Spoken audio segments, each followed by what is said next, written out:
I want to welcome all of you to the CBS Job Order Contracting Pre-Proposal Conference. We have a lot of people here because, as you have gathered, we have 8 separate RFPs. The last time that we issued the job order contract, it was done in 4 RFPs, but because of our new eProcurement system, we're now treating each trade or category as its own RFP. If you are going to propose for more than one, like you're going to do landscaping and or site work, concrete, etc., if you have those licenses, you are only required to submit one bid bond.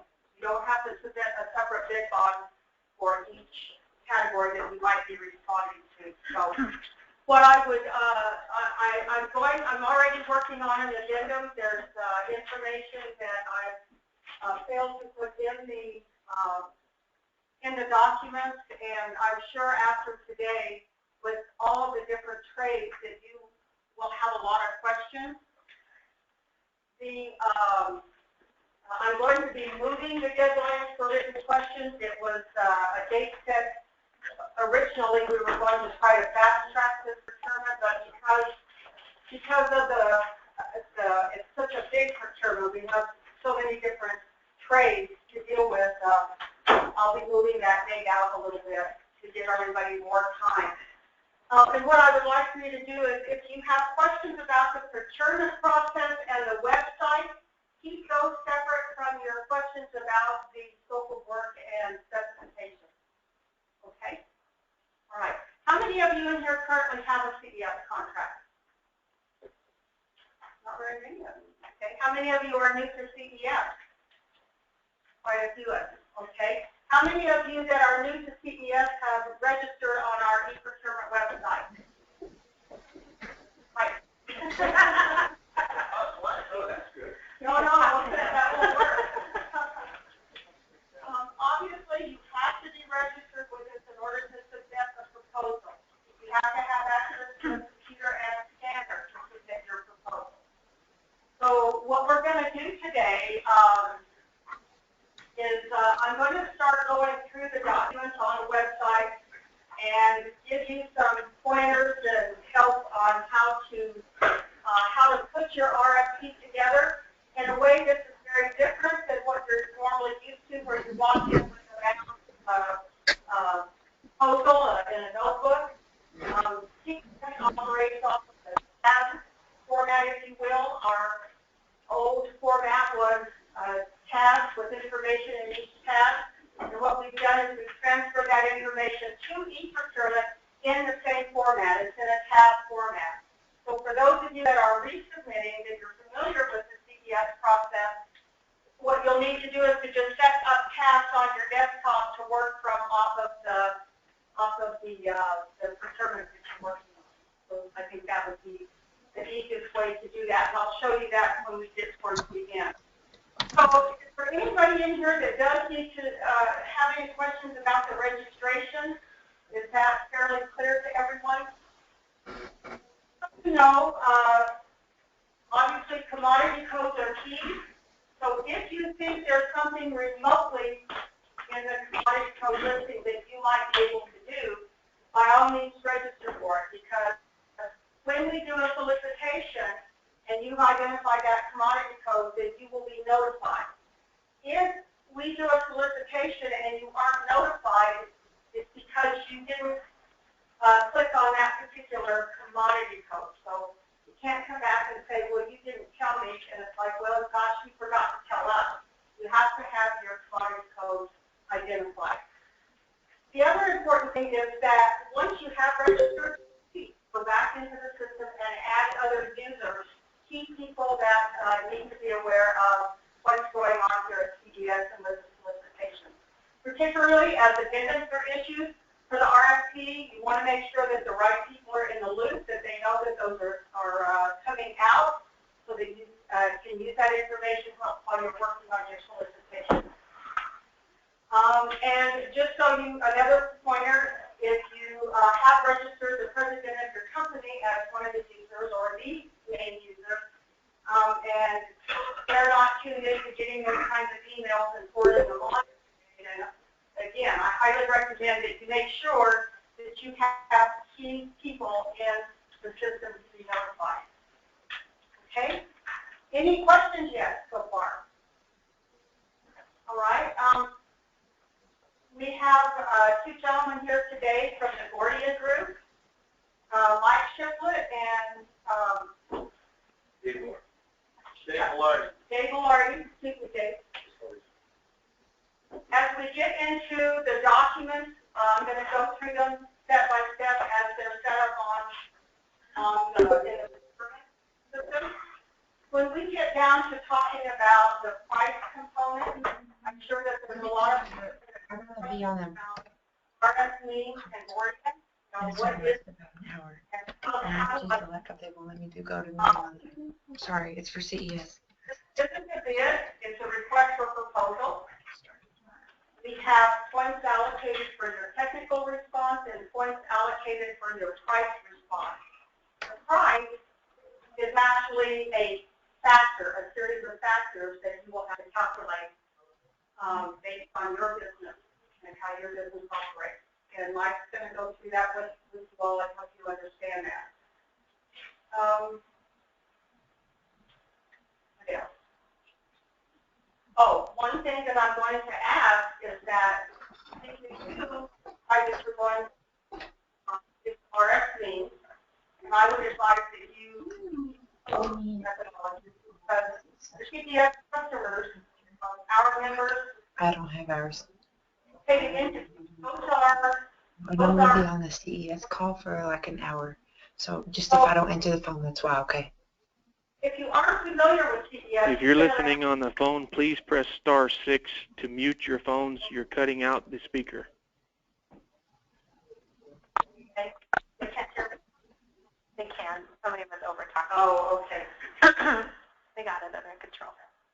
So it's been around for a very long time, but back in 2006 is when cities and counties discovered us and decided that they wanted to start using our contract. So we're a purchasing cooperative, and we exist by virtue of joint powers agreements that we hold with all 89 school districts, all of higher ed, charter schools, the majority of charter schools in the state, they can use our contract. So the particular statute in the procurement code that authorizes us, I'm having major dental work done, I'm sorry, that authorizes us to do what we do, the cooperative purchasing statute, says that any two government entities come together and form another entity, if you will, for a common cause or a common purpose. And so back in the day, CPS was formed to help some schools with ancillary staff. And we have grown to the 150 plus contracts that we now keep track of all the time. So we have members and we have what we call participating entities. Those are the cities and counties that now use our contract. And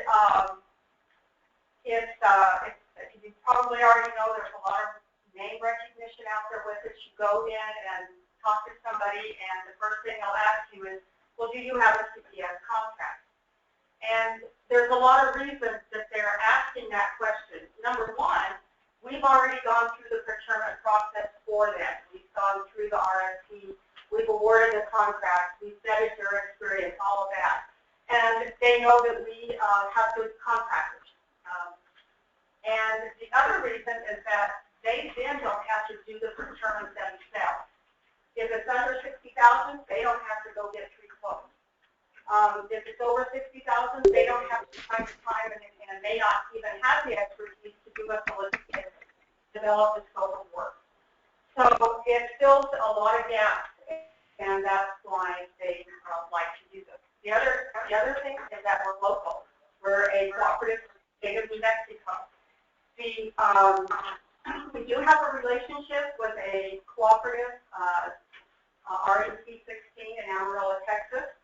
And they have begun to have a relationship, and they're starting to let some of the contractors go into work in Texas. So as we go through the documents, on the contract award page, there's a box there you can check, and if you are so inclined and licensed or whatever, I don't think they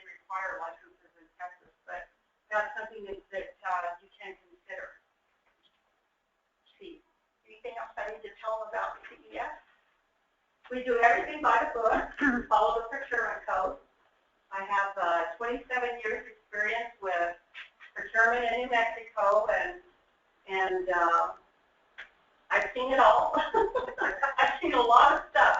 So it's really good to know that our organization is,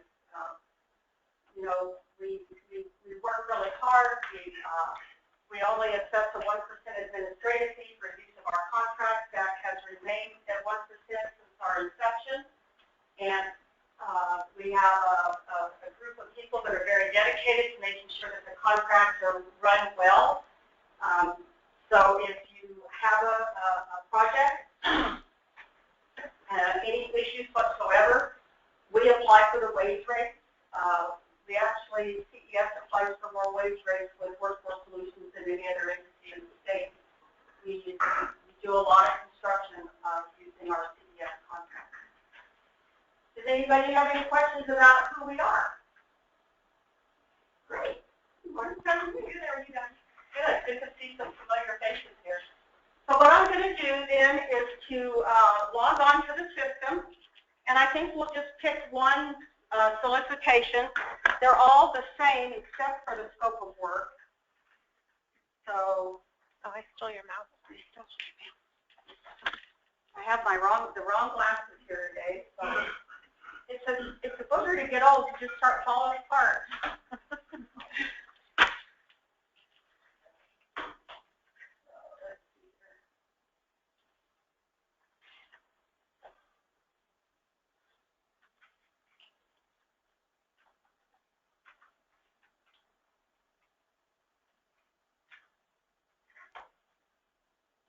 So I'm logging on as the administrator. I probably should be logging on as the user.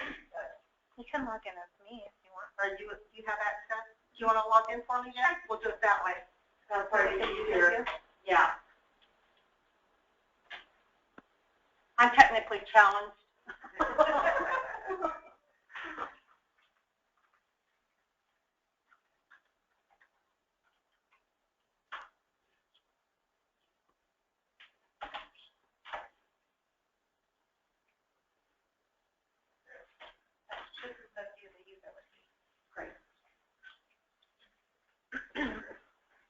Okay, so one of the things that when you log in, you're going to see your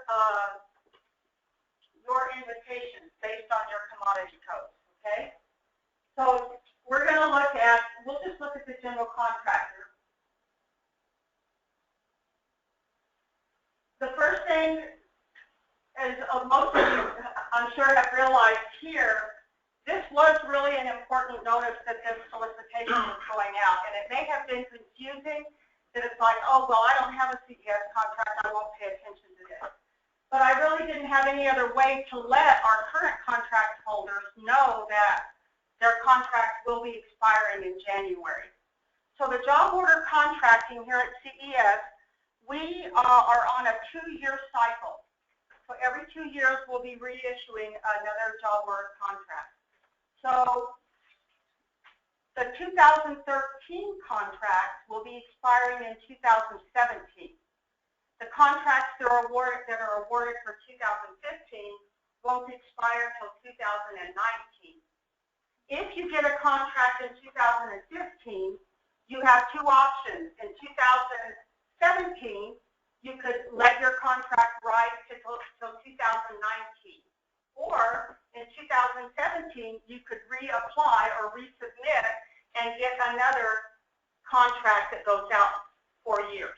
So we award the contract on a 1-year basis with options to renew up to 3 additional 1-year periods. So it's a 2-year, 4-year, 2-year, 4-year cycle if that's what you want to do.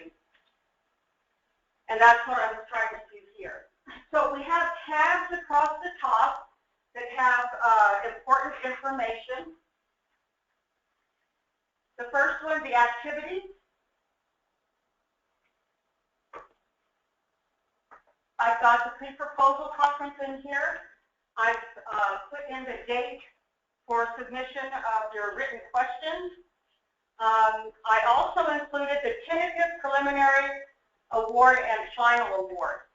And those are tentative because we are at the mercy of the folks that we bring in to evaluate the proposals. They're done by people around the state that for job order contracting that have construction experience or background. So we'll be looking to facilities folks to come in and serve on the evaluation committee for the job order contracting. So the unfortunate thing is this fall, with school starting, and we have found historically that it's just the first couple weeks of school to get people pulled away to come in and sit on an evaluation committee. This one will probably take a minimum of 3 days because of the volume of proposals.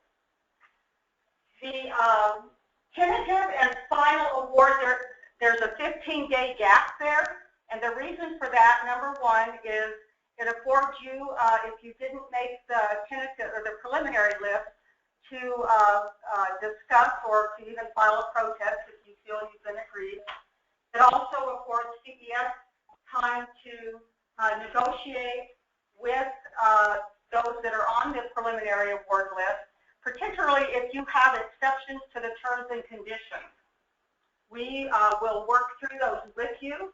But I will tell you that oftentimes we get exceptions that we cannot change the document simply because it's founded in law. It's related to the procurement code or to regulations. So you have to keep that in mind. So those are the events. So if anything else comes up, this is where you'll go. If there's some other activity that I need to notify you about, that's where it will go. The attachment is, this is the meat and potatoes, if you will, of the solicitation. So we're just going to run through these tabs, and I'll explain everything. I'll go through the documents that are in those tabs, and if there's anything special you need to know, or if you have any questions, please, by all means, ask. This first one, I'm not going to open it, but it is a tutorial. So if you're new to this process, or you're having trouble understanding how the website works, please download the tutorial. You can just set it by your computer, and it will help you navigate through the system. This one is the instructions to offerers. And this is what I call an information document. You're going to have informational documents, and you're going to have mandatory documents. If it says mandatory, that means that there's something that you have to do. You have to download, you have to fill in, you have to sign. So you have to pay attention to the mandatory documents. So the instructions, this is just general information. The legal advertisement is part of the procurement, so we've included that. I don't think it's the right one. I didn't have 7. I need to fix that. So we start out with a brief introduction about CES and the fact that you're going to have to submit a $25,000 bid bond. And I know that sometimes bonding companies have issues because they want to know, well, what's the project? Well, this is not project specific. These are indefinite quantity, indefinite delivery contracts that you will be awarded. And then you will go out with your expertise and procure projects. So there is no project name. You can have the bid bond made out to CES. That would probably work. We want you to carefully examine all the documents. Most of them are pretty straightforward and fairly easy to understand. The schedule of events. This just repeats information that is on the eProcurement site under the tab. The Preproposal conference. After today, any questions that you have, please submit them to bids@ces.org. bids@ces.org. Those written questions then will come to me, and I will be assimilating them answering them, and more than likely we'll be getting them back out to you as an addendum. We are very adamant about certain documents being mandatory, particularly Form C, Form B and C, and we'll look at those here in just a minute. Let's see. Hey, Dottie, do you know what the new deadline for questions is going to be when we talk about that? You know, I need to look at the calendar. It will probably be the first week in, I'll push it out for the first week in August. Yeah, so if I give you a deadline of that, like maybe August 3rd, that would add a week, I guess. Maybe the end of that week, which would be the 5th or 6th, maybe. And then that will give me enough time to assimilate everything on all 8 RFPs. That's a lot. A lot of questions to deal with. The instructions gives you a brief overview of the tags and what's included in them. We look at the event details. We look at the activities and the attachments. And this just repeats what you're seeing on the screen to help you better become more familiar with how it's all set up. So what we're doing right now is we're looking at the RFP tab 2, which is the instructions to offers. Okay. Then we talk about how to prepare your proposal and how important the different forms are. And one of the things that I will caution you is that please upload your documents in your submission in the same order that you see them. So I don't want to go in and see tab 6 and then tab 3 and then tab 5, if you will. Think about the evaluation committee and what they have to look at. And the better job you do putting it together, the easier it's going to be for them to follow what you have presented. This goes through all of the forms that are required. And here again, we're going to go back through these under the other tabs. I'm just kind of skimming through this for now. And then here the form, the RFP tabs are broken down. Not the website tabs, but the RFP tabs. You understand the difference? So we take all of this information. Gosh, this is funky, isn't it? It's kind of delayed, kind of. Yeah. Excuse me. If you're having trouble, you're having issues with the website, there is a help key on the website. I'll show it to you in a minute. But I also included the IonWave Technologies help desk. So if it's midnight on Sunday night and you're having issues, you can I think you can call the help desk. They'll call you back in the morning. I don't think they're 24/7, but that brings up an oops. What did I missed the breakdown of the points.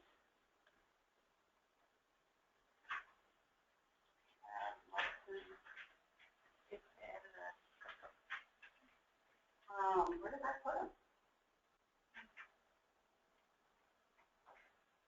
Wow. They're on page 8. They're page 8? Thank you. Item H. Yeah.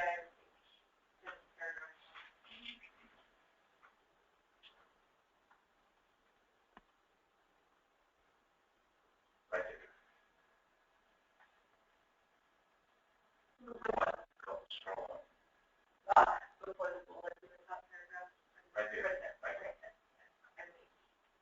Oh, that's what I did. Okay, I apologize. On my particular individual evaluation forms, I have points assigned to each element, and I will let you know what that is. I will be putting that out in an addendum. You need to know what that is. So if you're working on anything that's mandatory, will not have points assigned to it. But when we look at tab 4, which is your offer qualifications, there are points assigned to different elements of that. So I assume most of you are familiar with the RFP for construction regulations and process. The set of regulations that govern how we do an RFP for construction lays out the information that we may ask you. And so that's what CAD 4 is. It's a series of questions. It's in a Word format that you can go in and answer each one of those questions. But just so you know, that is tied to regulations, what we're asking you. So, but that's what you need to know.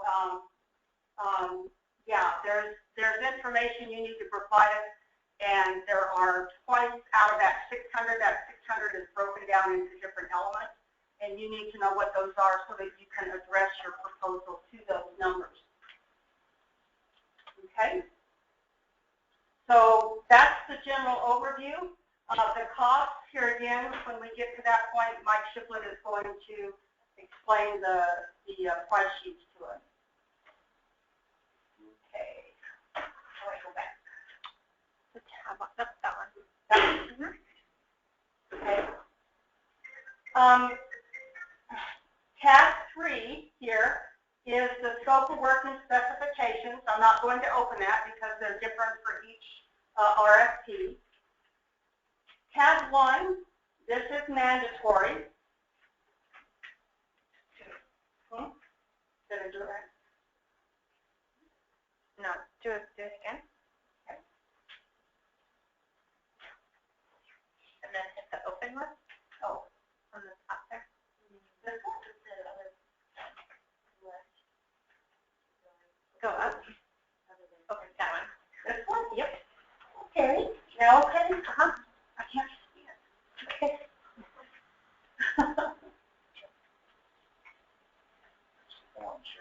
Yeah. Right.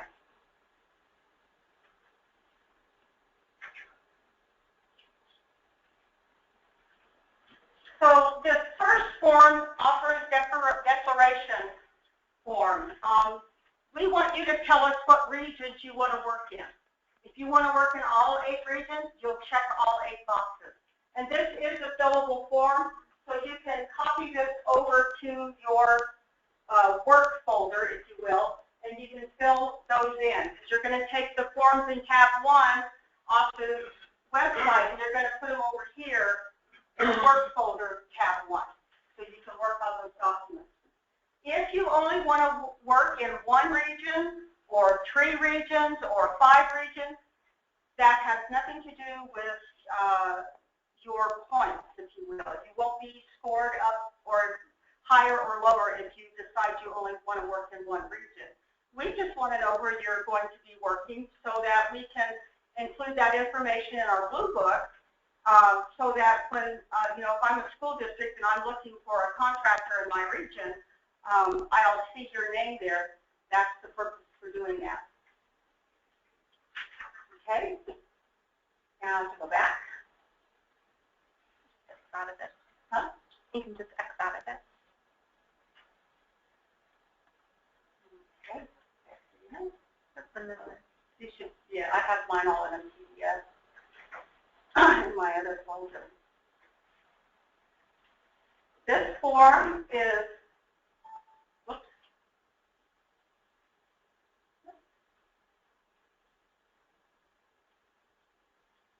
This is the contract award.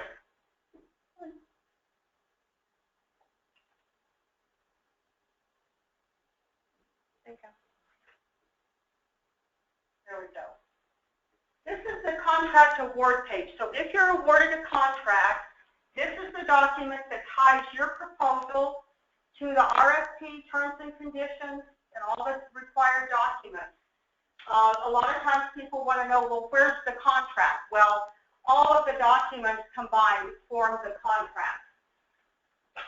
When you are awarded a contract, we will insert your unique contract number.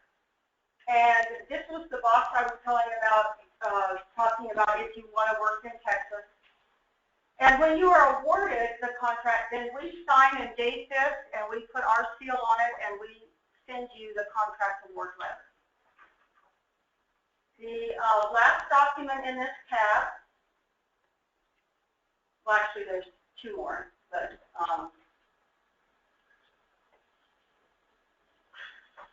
Form C affidavit, this is one that you will need to print out. You can fill it in and then print it, sign it. You will also need to have it notarized. and the notary has to be visible when you scan it and upload it back into your proposal. So if it's a seal, you can just take a lead pencil and go over it lightly to make it pop off the page. Or use if you know someone that has a stamped notary. So we need to see the notary. The last document that is mandatory is the campaign contribution disclosure form. This is a state law that we're complying with that basically says if any of TES's if any of our officials you have contributed to an election campaign for, you have to disclose that if the amount is $200 or more. Or if your firstborn or your grandmother or your brother or sister, anybody in your immediate family or a work associate, like if you have a partner in your business. I won't blow that out now, but anyway, you have to disclose that. Yes, sir? Does it matter as an employee or coming on the actual ownership? Well, that's a good question, but the last document in this folder is the list of CBS officials, and none of us run for office. So you have to fill out the form. You will fill it out at the back of the form that, if you were contributing to anybody, you would fill that information in here. Otherwise, you're going to sign it and date it here that you have not contributed to any official, CES official. There you go. So our governing body, if you will, is made up of our school superintendents. All the school superintendents are our executive board, if you will. So we don't, not me, but they don't run. They are hired. There might have been a question about the contributor. Does it have to be the principal who signs the offer, or just any employee in the company that makes a contribution, political contribution? No, I don't think it's anybody in your company. It's you or your associates and family. So if you have an employee, that wouldn't be. They're looking at the decision maker and that decision maker's relationship to that elected official, and they're also looking at the evaluation committee.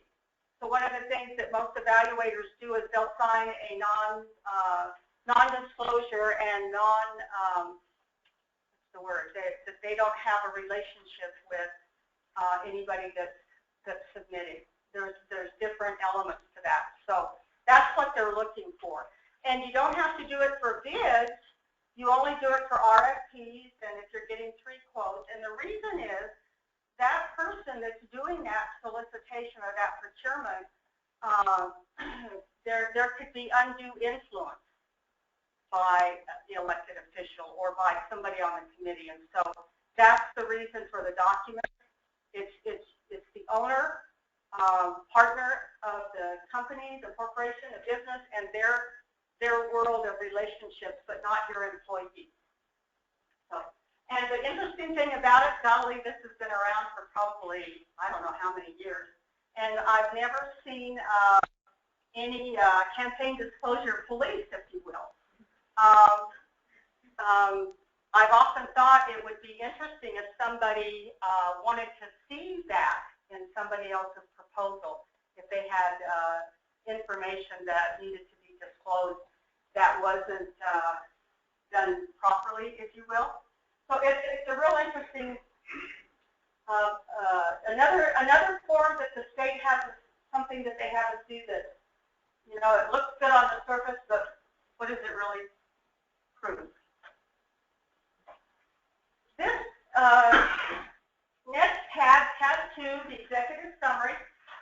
This is your place to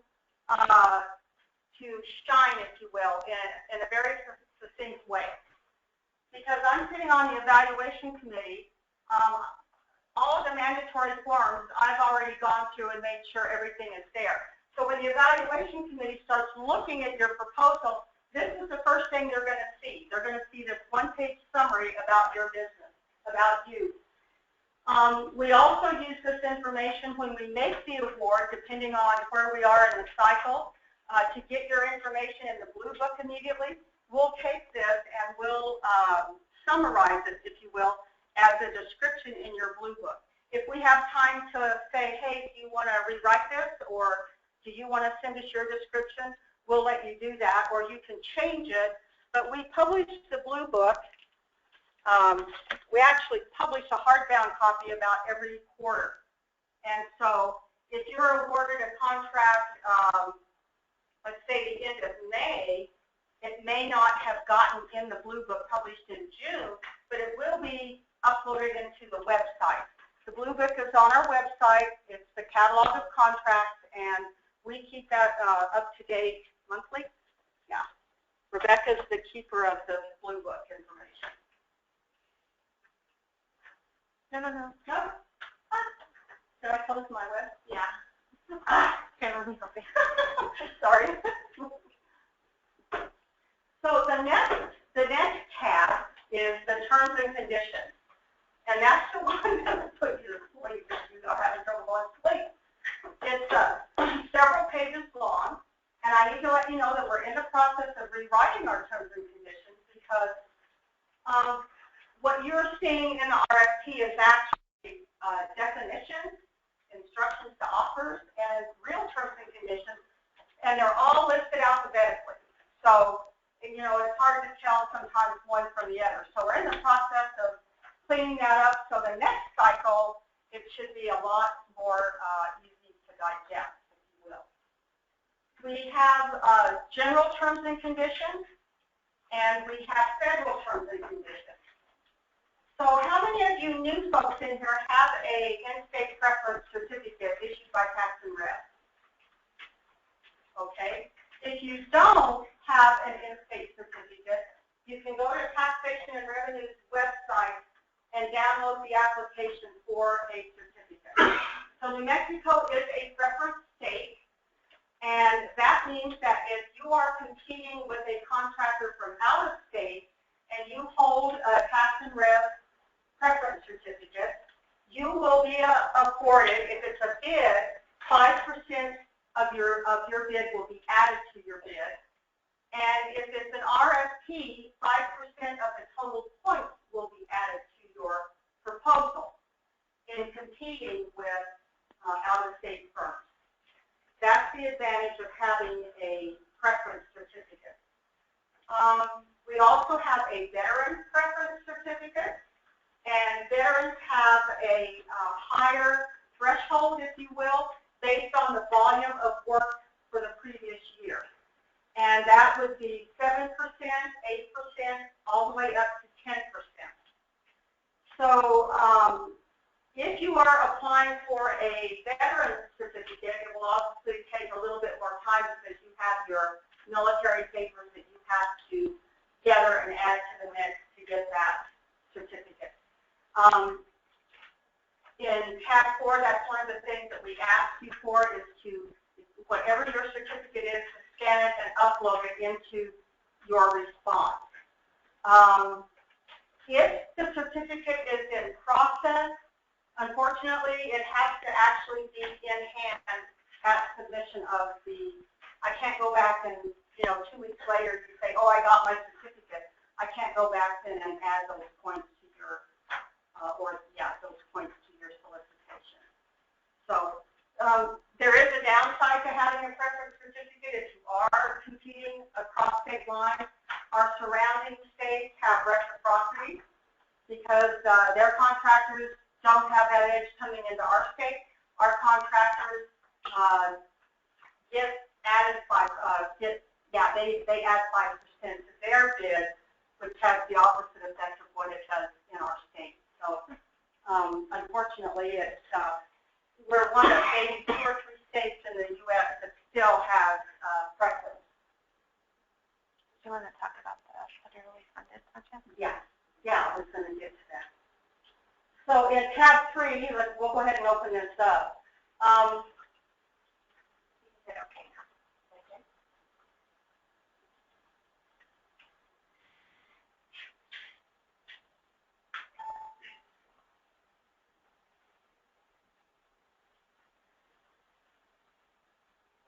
is it so slow?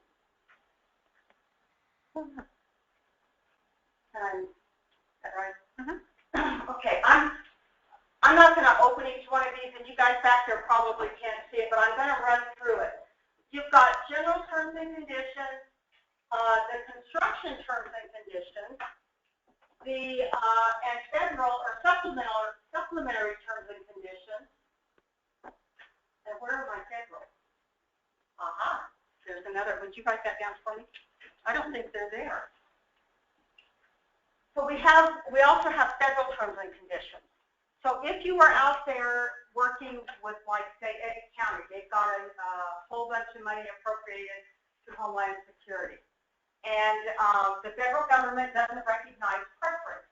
So if you have a preference certificate and you are awarded a CES contract, you will be awarded a contract with preference and one without preference.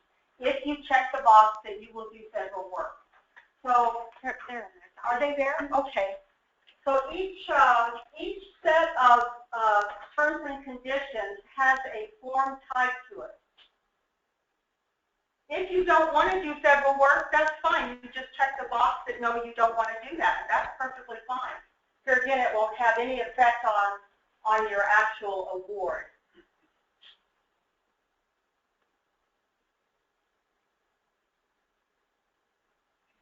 So on these forms, there's Form E, E1, and E2, I believe. And if you don't want to, well, you have to accept these terms and conditions, but you may also list your exceptions here. And if you have a lot of exceptions, you can attach pages to it, obviously, if you want to do that. So these are mandatory. It's mandatory. You're telling me that you read these. And you're signing off on it. And unfortunately, you can't come back later and say, well, I didn't know that. Well, it was in the terms and conditions, and you signed the form, you agreed to it. And there's really nothing that we can do about that. So just so you know.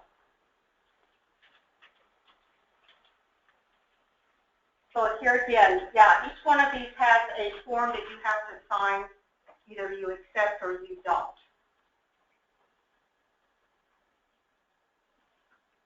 Okay, that's tab 3.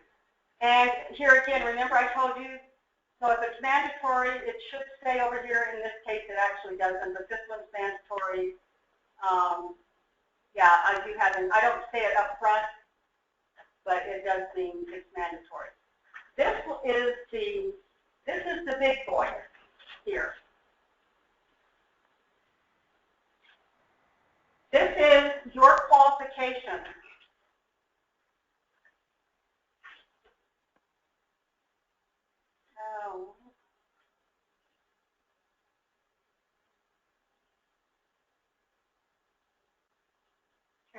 Which one? Which one?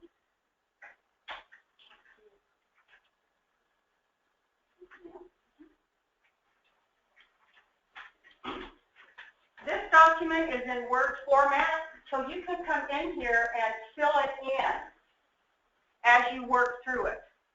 And you might want to do it with colored font so that it stands out, if you will, maybe blue or dark green or something, so that it makes it easy for the evaluation committee to see what you put in here. We want to know what kind of business you have, how many years you've been a contractor, etc. We want all of your licensing information. We want all of your experience. I believe there's 3 examples of your previous work. What the project was about, how much it cost, etc. We would like a reference. If the evaluation committee decided that they wanted to talk to those folks, we need their contact information, etc. Then we ask for key personnel information and experience. We want to know about your capacity to perform the work. Tell us who's on your staff, how many you have of each. We also want to know about your financial stability.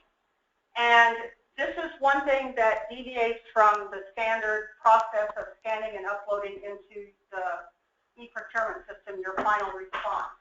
Your financial information is confidential and proprietary. So we ask for a current financial statement be mailed to me here at CES to get here at the same time or before your proposal is due. So on the outside of your envelope, you want to write the procurement number along with my name and write confidential. And then on the inside on your financial statement, you can either stamp or write confidential on each of the pages.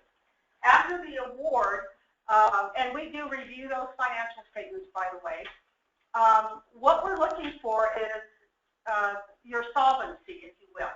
So the normal cycle for payments is 30 days with government.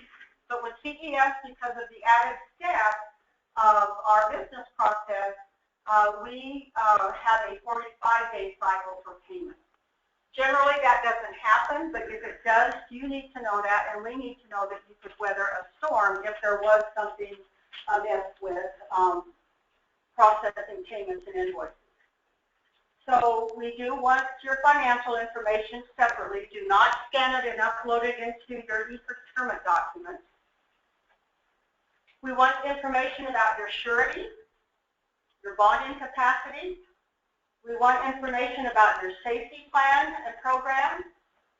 We want to know if you had any insurance claims and what the outcome of those were. We want to know if you have a quality assurance plan. And this is most important for working with school districts. We want to know if you have a plan in place for doing background checks. It's actually a state law that you can't work on a school site unless you've had a background check. And so you might think that, well, you know, this part of the project, we're not around the kids, we're not walking through the school. It doesn't matter. So if you don't have a plan in place, you need to tell us how you are going to put a plan in place if you're going to be working on school projects. Okay? Uh-oh. Yes. That's on safety, which is like, Those years, do you want those to be more current? Go down just a little bit. oh yeah, I do. I need to update that. 14. Would you write that down for Rebecca? Yeah. I have to tell you guys, doing 8 of these at one time.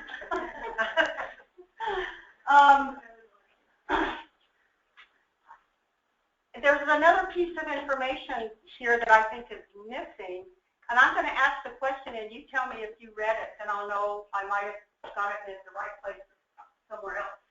I'm allowing 10 pages of extra stuff in tab 4, and so if you have a project you want to feature, you have awards, you have some special recognition of staff, anything about your company that you want us to know, that's going to be where you can put that information. So it's an additional 10 page, up to 10 pages that you can tack on to tab 4 qualifications. Did anybody read that? You did? Where was it, Margie? Page 9 of the RFP. It is on page 9. Oh, RFP on the instructions. On the instructions, okay. But I need to correct it here, and I'll add it to this form in an addendum. So people out there that maybe didn't, you know, if they missed that. Any other questions about your qualifications? Yes. Oh, yeah, please do, Robin. This is Robin Strasser. He's our Deputy Executive Director. I don't want what Dottie said about the financial stability and see if you can weather it. I want to assure you that we at CS totally understand cash flow. It's the lifeblood of an organization. So even though we say, you know, consider giving us 25-day terms, that is in absolutely no way an indication that we're always going to pay you 45 days. If we get paid 10 days, you'll be turned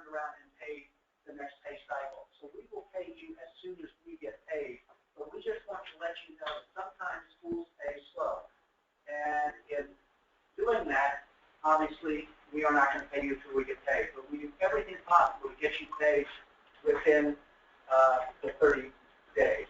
So, you know, I don't want anybody to think that we're going to take 45 days on you all the time.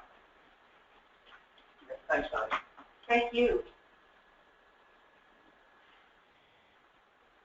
So now we're to tab 5. These are mandatory forms again. I'm going to talk a minute. Huh?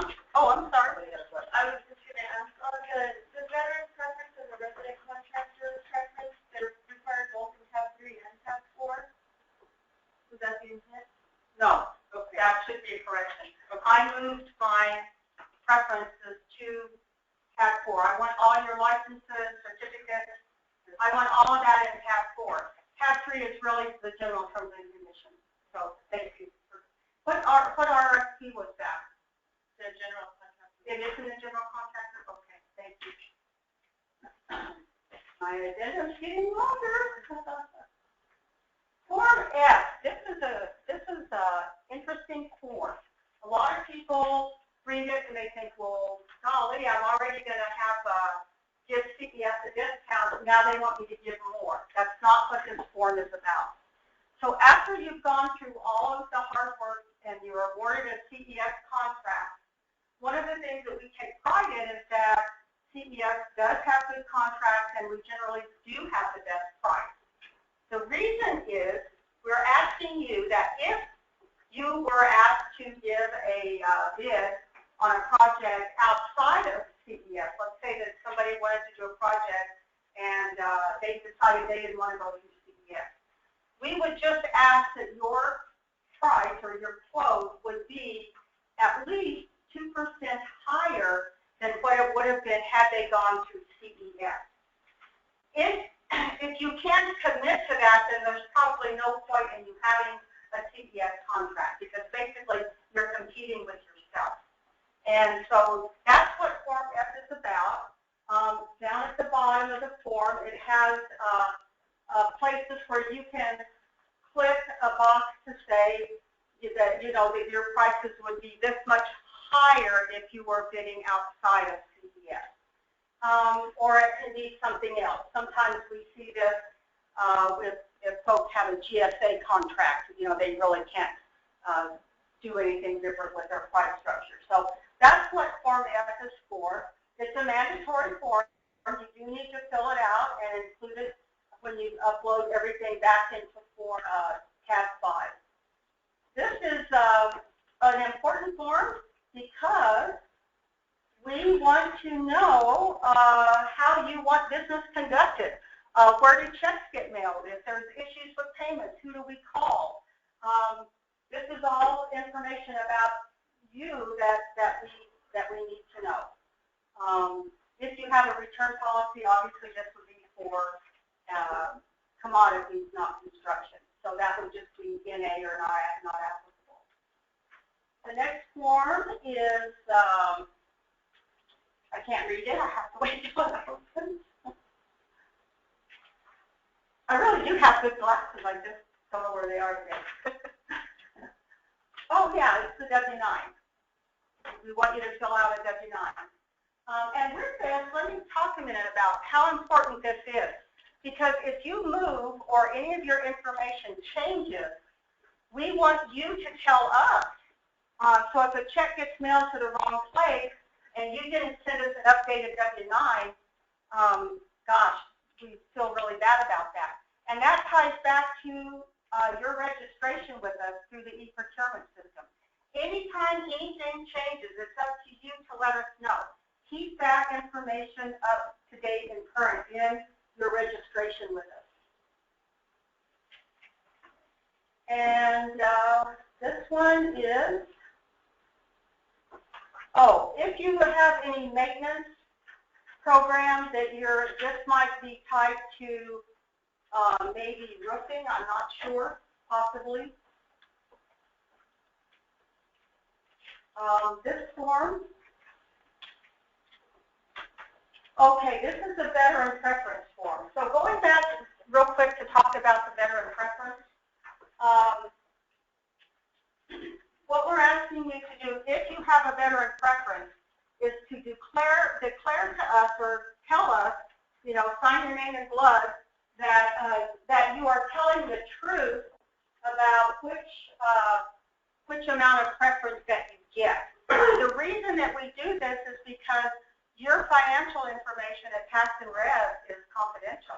We can't call Tax and Rev and say, oh, did this contractor do $1 million worth of business last year and they're entitled to a 10% preference? No, we can't do that. So we're asking you to tell us. That's kind of a validation of your preference certificate. Although I think now, does anybody in here have a veteran certificate? Does it have your preference number on it, 10, 8, or 7? It doesn't. Well, no, It the doesn't. certificate does not. We have to sign that each time. You have to sign this too. Okay. Yeah, I thought I had seen a veteran certificate that actually has like 8% on it, but Because it varies every year. it fluctuates. Okay. So if that's not applicable, just draw a line through it, put in A, and send it back. Put it back in. And this form here, you don't have to do anything with it except it's a checklist. After you've gone through everything, you can look at this form and go back through and check everything off. Make sure you didn't forget anything. Because if you forget something that's mandatory, your proposal could be rendered non-responsive. Okay. Does anybody have any questions so far about how this is laid out? Tab 7, exhibits. That includes Gordian information that Mike is going to speak to. And there seems like I had one other document in there.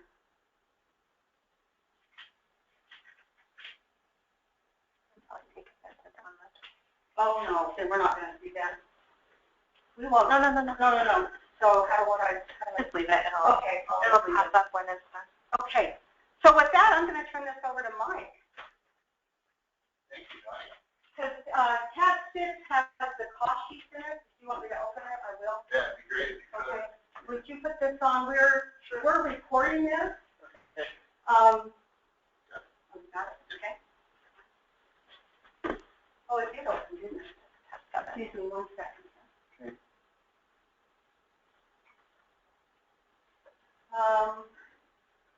Oh, the wage rates, duh.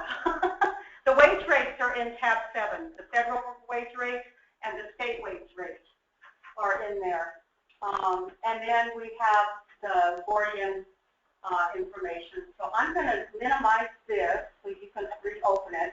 And then I'm going to open the cost sheets. How's that? So Yeah, that'd be great. we'll have both of them. These still Excel spreadsheets? Yep. So we'll open the Gordian.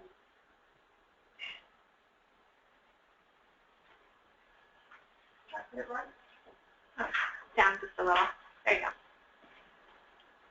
Oh, that's part of it.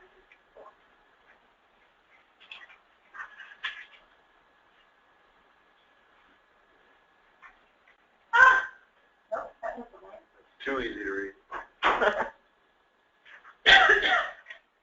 That should work. That should work. Okay. Cool. Thank you, Donnie. Mhm. Can everybody hear me in the back? Yeah. Okay. I'm Mike Shiplett. I'm with the Gordian Group. With me today is my boss from Dallas, Texas, David Velarde. The Gordian Group is the founding fathers of the system that Dottie's talking about, job order contract. It was invented by our founder, Harry H. Mellon. Started way back in the Corps of Engineers back in the mid-'80s and then spread through the federal sector. And then ultimately when Harry hung out his shingle as the Gordian Group, it came as a private company, instituting job order contracting programs across the public agency spectrum. In full disclosure, the Gordian Group purchased RS Means in July of last year. So as we're up here talking about Gordian RS Means, by a show of hands, who knows what an RS Means estimating guide is? Okay? Who knows what a Gordian construction task catalog is? Okay. Basically what they are both databases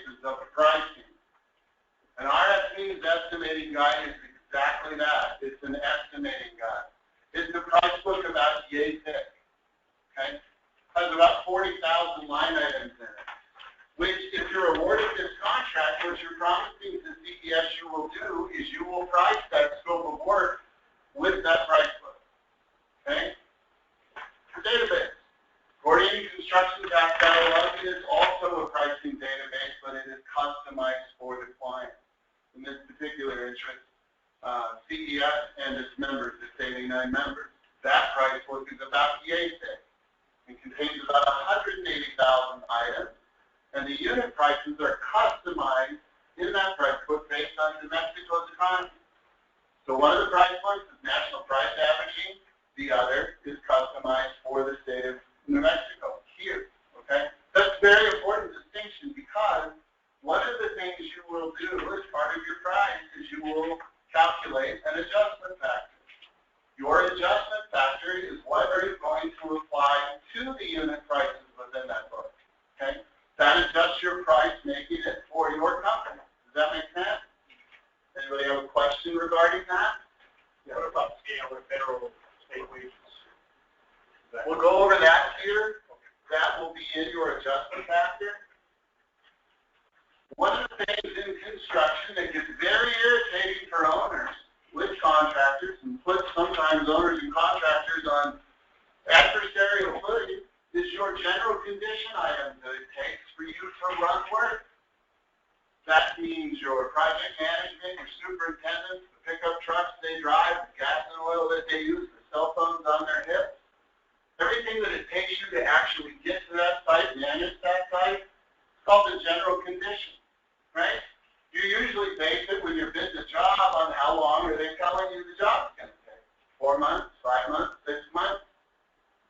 You not only put project management, supervisors for the field, temporary things, you also put items like chemical toilets in your general condition. It becomes part of your competitive bid number. One of the things that's difficult for an owner to negotiate with you is how many chemical toilets are you going to put on a job site? They don't want to have that discussion. They don't want to discuss windshield time. How many times are you going to drive back and forth? Okay? Those become unproductive conversations. We recognize that in job order contracting, and what we ask you to do is to figure out your overhead costs and your general conditions and put that into your calculation of your adjustment factor. So that when you go to price a project using job order contracting, it's based on the work you're doing, not how you're going to get there to go do it. What's the work you're doing? The amount of metal studs, the amount of drywall, how much carpet, how much co-base, okay? Not how many supervisors do you need that. If you need supervisors, put those into your adjustment factor. So when you go to calculate your adjustment factor, you need to think of those overhead costs. Also in your adjustment factor is your profit, okay?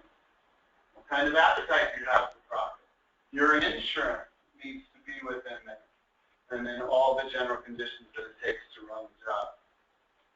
When you go to calculate your factor, you can do it a couple of ways. One of them is pretty hard, which is to add up all of that overhead for a 1-year period of time.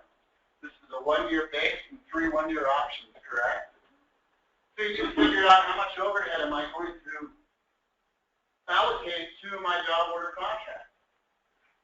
Add all of those people up and get to that bottom line. And then divide that number against what's your projected volume. What do you think you'll do in a year? 1 million, 2 million, 3, 12? Okay? Whatever that volume number that you choose, the lower that percentage will be for your general condition. You also then have to use these databases. You have to look at the prices in there and see, well, are they fair? Do I need 100% of the value of those unit prices, or maybe I can do it for 5% cheaper? You have to come up with a starting basis, okay? If you need 100% of the value of the book, your starting factor is 1.00, 100%. Then you would stack on top of that your overhead, your profit, your insurance, and all your general conditions. Okay? So the biggest assessment you have is what's the value of the book, and what is the value of the book to your company. Secondly, as general contractors in this room, those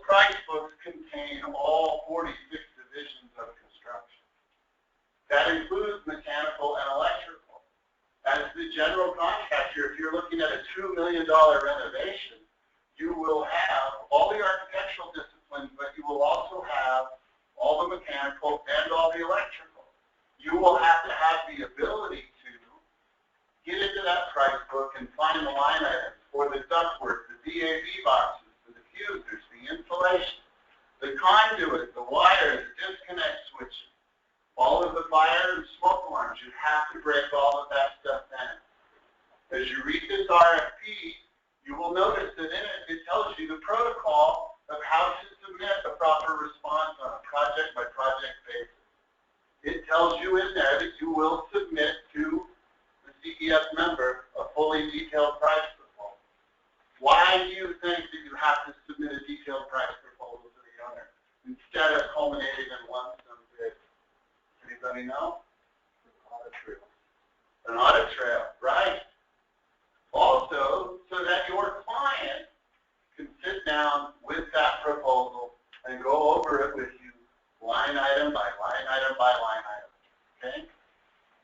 They get to verify that you have the right line item in that proposal, okay? They get to agree or disagree. They also get to see the quantities that you are projecting to be on that job, okay? They get to review them with you. What does that mean to you guys? It means that you get to build a collaborative process with the owner. When you do that, guess what happens? You foster trust. When the owner trusts you and it's full disclosure, what happens then? You start to get more volume. Everything becomes easier. Job order contracting does that. Okay?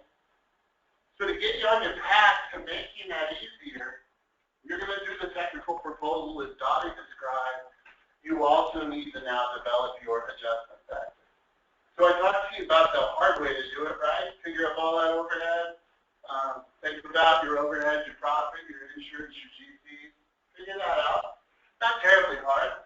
Then analyze the book. The simpler way to do that is to, our books and the specs are on there for Gordian, right? You can download them. Be certain that when you download the solicitation, you download the Gordian Construction Tab catalog. You get it for free. Tab 7. What's that? They're in tab 7. In tab 7. Okay. Click on it. Download the book. It's going to take a while. It's a lot of megabytes. Along with it is a set of technical specifications.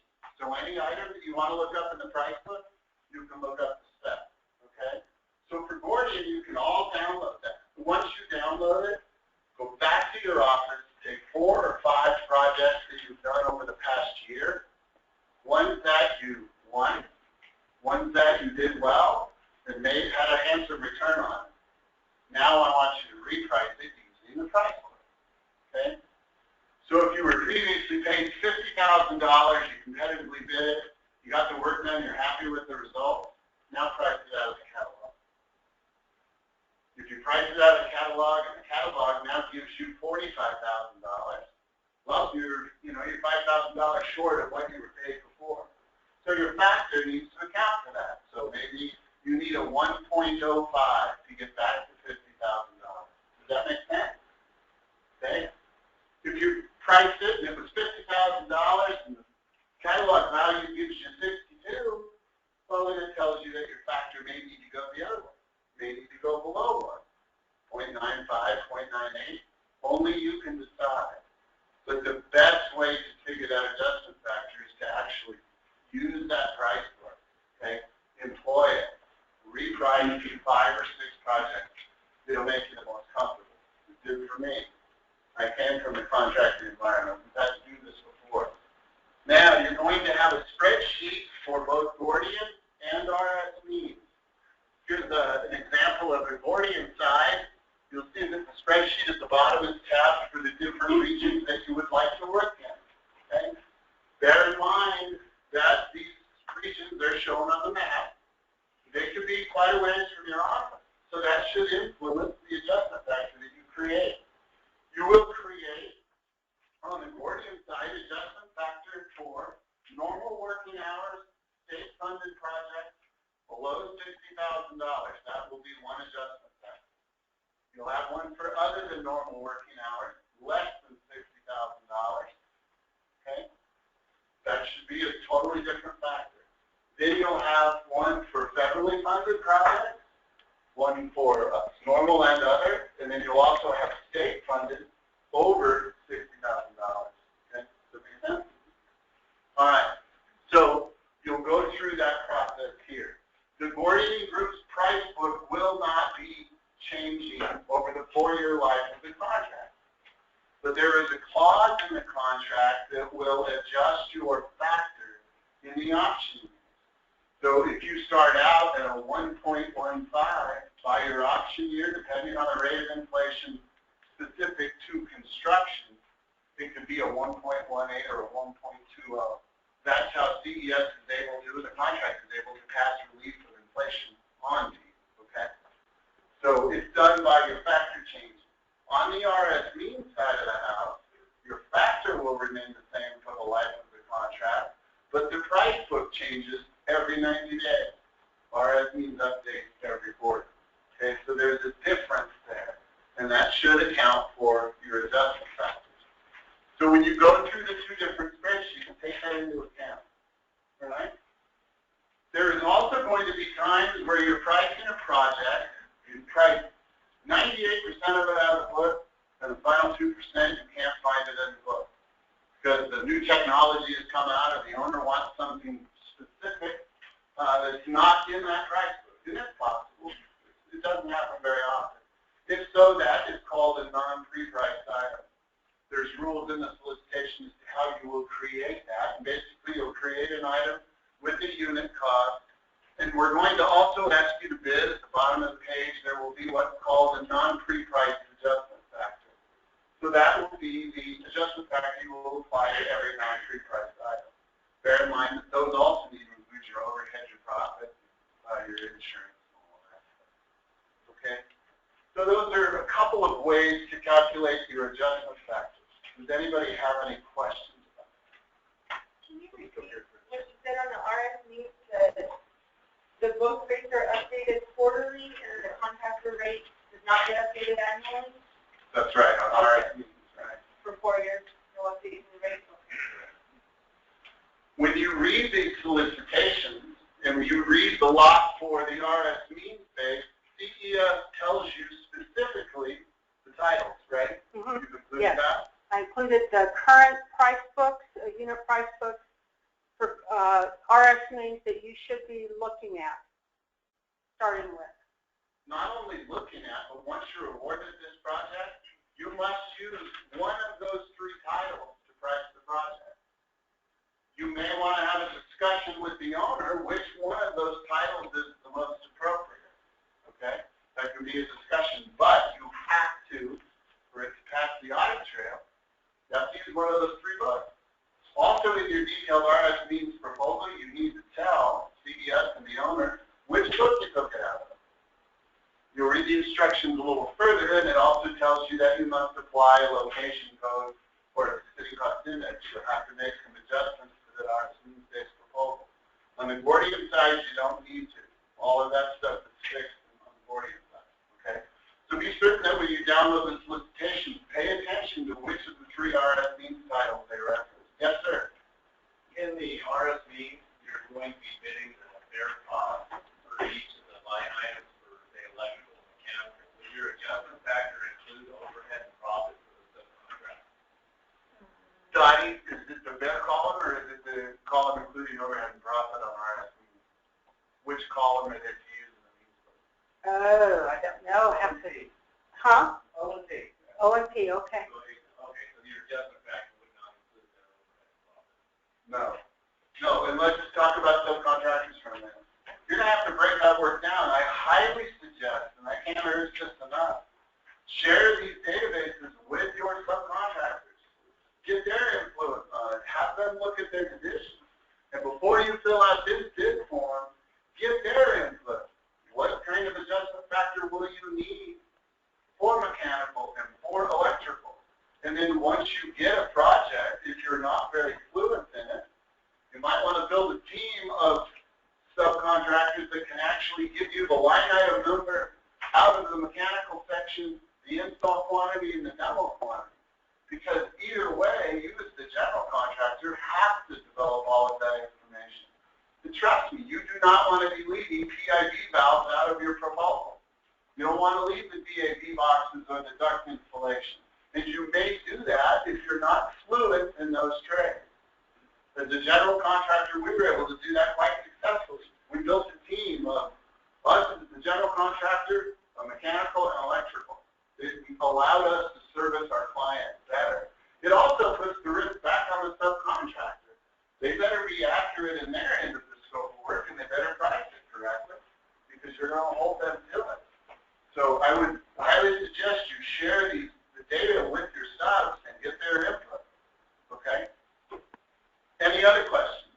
Yes, sir. Will we be generating a specific spreadsheet for each region that we will be pricing with different adjustment factors? You will. The spreadsheet here is tabbed at the bottom. For each region, down here. Okay. Right. And both the RSC spreadsheet and boarding are the same way. So yes, just click on the tab for the region. Yeah, good. Do subs have to get bonded to, or just the general get bonded for? Subs have to bond it. What? $125,000 is the threshold, and it's in statute. So if you have subcontractors whose value of work exceeds $125,000, they must provide you with a performance and payment bond. And CES will ask to see copies of those bonds before we'll issue payments. Lower than that? Pardon? Lower than that? No, the law is $125,000 and above. The law for wage rates is $60,000 and above. The law for performance and payment bonds is $25,000 and above. Yes. Is there a differential on the performance and payment bond for subcontractors, public or private money?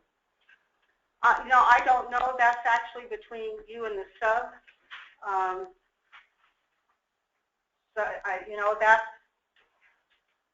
I don't know. Well, the only requirement to speak to is public money. Yeah, just public. Yeah. The only money we're talking about is public money here. No Yeah. private. Yes, you had a question. Rental equipment, do we need to figure that into our factor as part of like the overhead, or is that a calculation that comes out of the line items in boarding or RS means? That's a great question. Yeah, let's talk about that. So within the price book, you're going to have either 180,000 line items to choose from or 40,000, right? Every line item, let's take excavation for instance. You'll find a line item that says excavation 2 foot wide, right? And it's going to pay you by the cubic yard. Every line item includes an allowance for material, equipment, okay, and labor. So there's no need to calculate your rental equipment or include it as separate line items in a proposal, because every line item you pick already includes equipment. So if we review a proposal and see a line item for excavation, and then you've also added a line item for backhoe, we will ask you to take the backhoe out, because now you're charging twice for equipment. On the Gordian side, all those proposals that you generate will be reviewed by either me or Rudy Myers. You submit them through us. There's a reason for that. We want to be certain that you're complying with your CES contract. We also want to look at your proposals to be sure you haven't left something out. Okay? One of the most common items we see contractors leave out is the line item for mobilization. You can charge the owner for that. You should charge them to get your equipment there. Rental dumpsters is commonly missed. We review that, and we'll call you and say, hey, there's no dumpsters in here. Or you may have put the wrong adjustment factor on. We want you to get these proposals right. We also want you to make money. We want you to be successful with this. Because if you're successful with this, you do a great job for the owner, you do high quality work, guess what happens? The owner calls you back. And the owner calls you back again and again and again. Because CES makes the path so easy. The owner doesn't have to bid individual projects anymore with the use of CES contract. You can actually market your CES contract directly to the public agencies in your area. Talk to them about the value of the CES contract and what the value of that means to that public agency. Well, it it means that they don't have to jump through a bunch of hoops anymore to get a good contractor in place. Here you are. You've already responded to a CES contract. You've had it awarded to you. And oh, by the way, here is our price point. One of the things I will advise you about is when you're talking to owners and members, get them away from price. Job order contracting is not all about price. It's about building relationships with public agencies. Price is definitely a necessary component, but it's not the be-all, end-all. Heck, at CES, the value of it is 40% of your total score. Right? There's only one component. Sometimes you'll get owners that fixate on price. Well, remind them of that relationship and build that relationship. Do a good job. Do it at a high level of quality. Do it on time. Be easy to work with, and you'll max out your contracts. You'll do the capacity and the volume that you want to do. Okay? Yeah, Dave. Mike, you want to talk a little bit to the big note? Oh, yeah. How do you handle gross receipt factor? Right. When you download the Gordian Group's construction task catalog, the very front section is titled Using a Construction Task Catalog. Be sure you take the time to read it. It's 8 pages, not long, but it talks about what's the working height. How are the unit costs developed in that price book, right? Okay? It talks about the myriad of things. It talks about that your bond or your insurance, your general conditions are all should be in your factor. And it describes in there why they should be in your factor. And the biggest reason why is you don't want those general condition arguments with you on it. Okay? So read the big note because it gives you clear instructions on basically what are the rules of the game. So read that. Working height becomes very important conversation. Restricted and confined space become part of it. Once you poke your head up through that tube and begin working there, there's modifiers that you can employ with each line item, or the majority of them, that pay you more for the distance factor that now you're working above the ceiling. When we review the proposals with you, we try to catch those things and suggest to you, hey, you may want to add this to the proposal. Okay? It breaks down what's overhead, right? Your business costs, all this stuff you need to take into account, including your adjustment factor. When you open an RFP estimating guide, you'll notice that's what it is, an estimating guide. We purchased RFPs because we believe in it as an estimating guide. It should be used as an estimating guide by architects and engineers. You will notice that it can be difficult to price construction projects with it because it's 40,000 line items. There's no demolition or hardly any demolition in an RFP guide, so it can be difficult for you to price demolition. So when you're choosing which database, think about that. What's going to be the easiest for me to use? What's going to be the best value to the CES membership? How can I best build this relationship? That's an important consideration. New Mexico gross receipts tax does not need to be figured into your adjustment factor. New Mexico gross receipts tax will be added on a project-by-project basis, okay, based on the location of the varying tax rate. Any other questions? Excuse me, Roger. Yes. On the spreadsheet, there's a second column from the right. If you could scroll up to the heading on that. Oh, yeah. I'll be able to ask a question there. For unit measures and types of projects, what are we supposed to put here? Are we supposed to do anything here, or is that here? Yes. This is just giving you an example that whatever adjustment factor you fill in here must be the 5,000. Okay. All right. Okay. All right. Let's talk about now consequence of a low bid and a high bid. If you bid your adjustment factor too low, you're not going to like it. Okay? Because the owner's going to take you up on your offer. Right? So be careful with a low bid, right? And a low bid would be, way below 1.00. It can be tricky. And it can put you in a position as a project manager with your boss standing over your shoulder. Oh, by the way, the owner, go make me money on that job. Well, if they did that really, really low, how are you going to do that? If you legitimately put together a line item proposal with the right line items out of there and the right quantity, then guess what? It falls short of the expectations that the owner has. So the consequence of a low bid is you're not going to get much work. You'll do a couple jobs and realize, dang, this is things we did this way too cheap. And you cannot write a letter to CES 6 months later and say, we need to raise our factors. doesn't work that way. So think about that. Don't bid this too low. Be certain that you price 5 or 6 projects represented out of here. Get that factor just right. If you bid the adjustment factor too high, okay, you won't get anywhere. There will be contractors here, and the ones that know how to deal with these contracts, once they get their award from CES, they don't go back to their offices and sit and wait for the phone to ring. They get out of that office, they get in that pickup truck, and they go knocking on all the doors of the public agencies. They go right back to where they just won a job at the competitive bid, and they say, I can make your life a whole heck of a lot easier. You like working with us? Here. Here's our adjustment factors. The other contractors in the area, they will be doing the same thing. And if your adjustment factor is too high, guess what they're going to do with the public agency? They're going to point out that their competition's factors are way too high. Why would you call that? You can work with me 10% cheaper. Okay? Only you know what your factor needs to be. It's worth it to do your homework. Think about it. 89 different school districts across the state, the charter schools, the cities, and the county. This is a vast network of business that you can tap into. But it starts with a great technical proposal, and then its success hinges upon the fact that you got your adjustment factor right, and you can afford to do work for what you get. Okay? Any other questions? Yes. Did I understand correctly that we're going to submit 2, or I guess per region, but individual spreadsheets, one with Gordian pricing and one with RSV? Correct. Yes. Correct?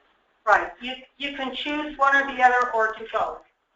And I will say that generally it's the owner's decision which way they want to go, whether they want you to use RSMeans or they want you to use Gordian. So that's another decision you have to make. If you want to become fluent in both, that's your decision. The other thing I want to point out real quick is there are points. The technical proposal is for 600 points, and I mentioned that I need to send you the breakdown of where those points fall. The price sheets also have points associated with them. So what that means is that for this line item, which is 150 points, the contractor that has the lowest factor will get all 150 points. And then we do a calculation that the next lowest factor, they may wind up with like 148 points or 145 points, etc. There's a calculation, I believe it's in the documents, that explains how we arrive at the points that you will be awarded on each line item. So you're, in your particular trade, your proposal will be compared with the other proposals within that group of folks. The other thing that we didn't mention is our 1% administrative fee, and how does that work, and where does that get figured into the factor? It's added to the factor. Right, you need to calculate that 1% in. So what happens is, when you give your quote or proposal to the owner, it includes the 1%. In other words, you're not going to break it out and show it as a separate line item. You're not going to do it that way. The owner then takes your proposal and issues CES a purchase order for the amount of your proposal. We then check everything. If we need wage rates, we apply for wage rates. We spot check your factors, line items, different elements. And then we issue you a purchase order minus 1%. Then, as the work progresses, you invoice, and we invoice the district, they pay us, we pay you minus the 1%. That's what we charge for taking care of all of this stuff for you, if you will. So that's how it works, the 1%. And let me leave you with 2 more things. First of all, if you are in this room and you are an administrative assistant, if you are not the project manager that's actually going to run this contract, but you're your representative, please take this back to the project manager that is going to be doing this and inform them, encourage them to read this solicitation, to look at those price books, because the last thing you want to have happen is after you get this awarded and that project manager hops in and doesn't know what they're doing and they submit a bad harm your reputation. So be certain that you share it. Now, both RSMeans and Gordian are electronic databases, meaning that you can log into them and interact with them electronically. On the Gordian side, if you are awarded one of these contracts, we will create as many usernames and passwords for you. We will train as many of your staff as you want us to train, either at your offices or remote. It will not cost you a dime. We will work with you. We'll train you. Okay? So bear that in mind. It's easy to use, and we will set you up and then come and train you. On the RSMeans side, to do it electronically, you will need to contact RSMeans and get a quote for the seat licenses. You'll also get a quote for the different databases that you need to buy in order to comply with your CES contract. And then they will also give you a quote for training. Okay? And there's yes. Just real quick on the Gordian training, do we contact CES for it?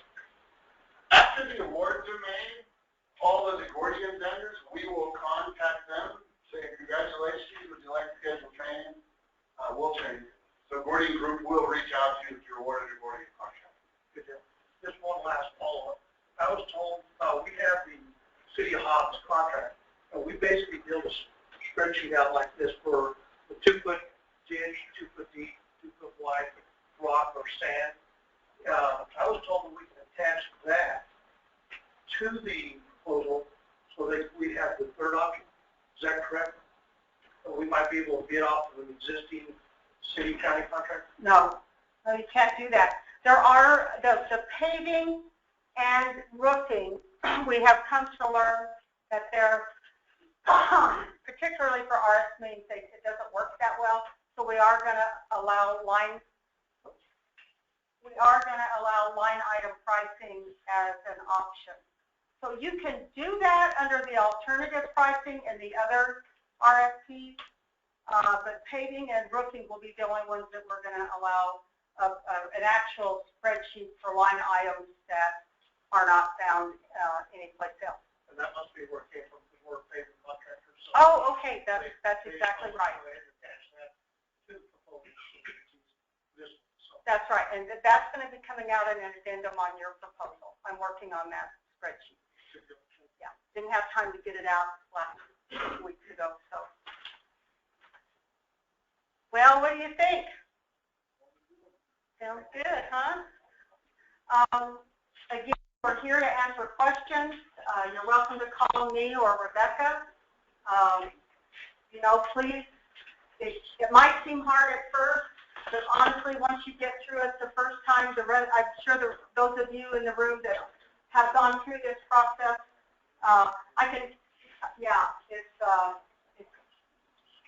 it's easier the second time around, so hopefully you'll stick around. Anybody have any other questions? Yeah. Is there a maximum contract price? That's a good question. Is there a maximum contract price on these? No, there is not. We have had projects upwards of $6 million plus.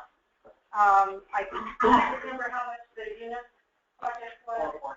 Oh, it was 4.5 million for a school. The school for the visually impaired in Alamogordo did a $1.23 million project using a CES contract last year. One of the things I will tell you, at higher ed, they also use our contract. CNN just joined us last February, and it's just been amazing how many of our contracts they're now using. But Public School Facilities Authority issued a policy memorandum last November that they will allow school districts to use a CES contract up to $1 million. Over $1 million, the school district would have to write a justification to use a CES contract. They also will let them, I just got a call yesterday about an emergency project in Las Cruces. They're going to use a CES contractor down there. So what we've learned is that evidently there's a backlog of projects, and it used to be that PSFA would not let districts use our construction contracts, but they could use the master plan contracts, and so, and I worked there for 10 years, so I know that you know, as people change, their attitudes and interpretations of the laws change. And so we're in a good place right now with PSSA that they will, so if you have school districts in your area that it might be a good thing to find out, you know, what they have on their plate construction-wise and pursue that. Yes? Are there multiple awards per solicitation? The question, are there multiple awards? Yes, there are. We will make multiple awards you know, across the board.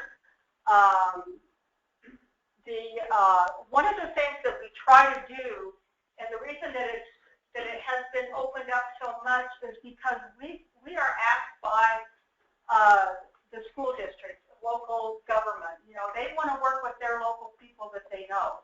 And so that's what it used to be that you couldn't, if you didn't check the box to do the entire state, you wouldn't get a contract. But now we are looking regionally. We want the regional contractors to respond, and we also look at in any RFP, when you make awards, what you're looking for are a natural break in the score, if you will. So if you know, there's a group of people that have scored, let's say 650, 700 points or higher, you know, that type group, it's likely that they're going to get contracts. And then let's say that underneath that, there's a gap that maybe the next highest might be around 600 points total. So you know, it's different for every solicitation how everything falls out, but that's what we look for, is a natural break in the score to make that determination who's the most qualified to win a contract. So if you look in the Blue Book, 2 years ago, we had a tremendous number of contractors that were awarded CDS contracts. But with that, there are also some of them that have not done any work. And as Mike was saying, you know, you market yourself now. Well, it won't be any different with a CDS contract. It will just be easier because of the fact that you have a CDS contract. We also attend upwards of 24 trade shows a year here in New Mexico. That's 2 a month. So the School Business Officials, Association of Counties, Municipal League, the infrastructure, we're at all of those conferences with a booth set up, handing out our Blue Book catalog with hopefully your name in it, and talking to people about CDS. And if you were inclined to rent a booth at a show, we give you a placard that says that you are a CDS procurement partner. And like I said, I think you all realize that the ease of use, and we do have good contracts. We follow all the regs and rules, and people want to use our contracts for that reason. Can I ask how change orders are done? Is there placed on it with either a book, or you still do the change order with the books? Correct, yeah, we call it a supplemental work order. Change order in the competitive bid environment is kind of a nasty word, right? And it's because on the original bids, you may lower your overhead and profit to get low on that one job. But then when it comes to the change order, you don't have the same markups on it. So sometimes it can create an adversarial relationship. We try to take that off the table totally with JOCYT, which is you just price it out of the book like you did the original order. Then there's no accusations that, hey, you're gouging me with additional overhead. No, you just ask for more work or we like that. And what happens is once the owner approves that, then they amend the purchase order. The purchase order is amended for that quote and that additional price. Anything else? Well, go get them, guys. Yeah. So, would you say that the adjustment factor would change from bid to bid? Not just for every single job? I'm sorry, I didn't hear you. You want to come up here? Or stand up? Oh, okay. The adjustment factor will apply to the entire job and all your jobs. It doesn't change. So on the original bid, let's say your factor for normal working hours is 1.15. If you get any change orders, then it's to be done during normal working hours, you would use the same factor of 1.15 on every item. The only time you would use a different factor is if the owner comes to you and says, I need you to do this additional work on a holiday or during off hours, and then you would apply your other normal work hours. We're also using the option of giving you, if you can provide different markups or different factors for each different reason. So if you do the whole thing, you can have 8 different factors. So, and that's, you don't have to use the same factor, you can do the whole thing, you can break it up. Thank you. It would also be helpful on these forms, you'll notice up here, there's a yes and no. If you are doing all 8 reasons, check that box, yes. If not, if you're not doing all of them, then you will go ahead and use these tabs. If you have the same factors statewide, then all you have to do is fill out this sheet and check that box.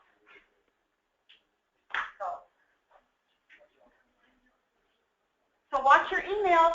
I'll be having an addendum out next week. Thank you, everybody. Thank you.